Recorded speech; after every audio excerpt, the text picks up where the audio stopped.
ನಮಸ್ಕಾರ ಎಲ್ರಿಗೂ. ಇಂದು ಬಲಿಪಾಡ್ಯಮಿ. ಇದು ಒಂದು ಅದ್ಭುತ ಕಥೆಯ ದಿನ. ಒಮ್ಮೆ ಬಲಿ ಚಕ್ರವರ್ತಿ ಎಂಬ ಮಹಾದಾನಶೂರ ರಾಜನಿದ್ದ. ಅವನು ದೇವತೆಗಳನ್ನು ಗೆದ್ದು 3 ಲೋಕಗಳನ್ನು ಆಳ್ತಿದ್ದ.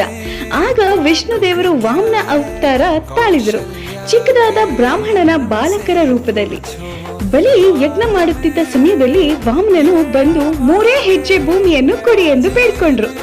ಬಲಿಗೆ ಆಶ್ಚರ್ಯವಾಯಿತು. ಆದ್ರೆ ಅವನು ಸತ್ಯವಚನ ಪಾಲಕ, ತಕ್ಷಣ ಒಪ್ಕೊಂಡ. ಆಗ ವಾಮನ ದೇವರು ವಿಷ್ಣು ರೂಪ ತಾಳಿದರು. 1 ಹೆಜ್ಜೆಯಲ್ಲಿ ಭೂಮಿಯನ್ನು, ಇನ್ನೊಂದು ಹೆಜ್ಜೆಯಲ್ಲಿ ಆಕಾಶವನ್ನು ಮುಟ್ಟಿದರು. 3ನೇ ಹೆಜ್ಜೆಗೆ ಜಾಗ ಉಳಿಯಲಿಲ್ಲ. ಆಗ ಬಲಿ ವಿನಮ್ರವಾಗಿ ತಲೆಯ ಮೇಲೆ 3ನೇ ಹೆಜ್ಜೆ ಇಡಿ ಎಂದು ವಿನಂತಿಸಿದರು. ವಿಷ್ಣು ದೇವರು ಸಂತೋಷದಿಂದ ಬಲಿಯನ್ನು ಪಾತಾಳ ಲೋಕದ ರಾಜನನ್ನಾಗಿ ಆಶೀರ್ವದಿಸಿದರು.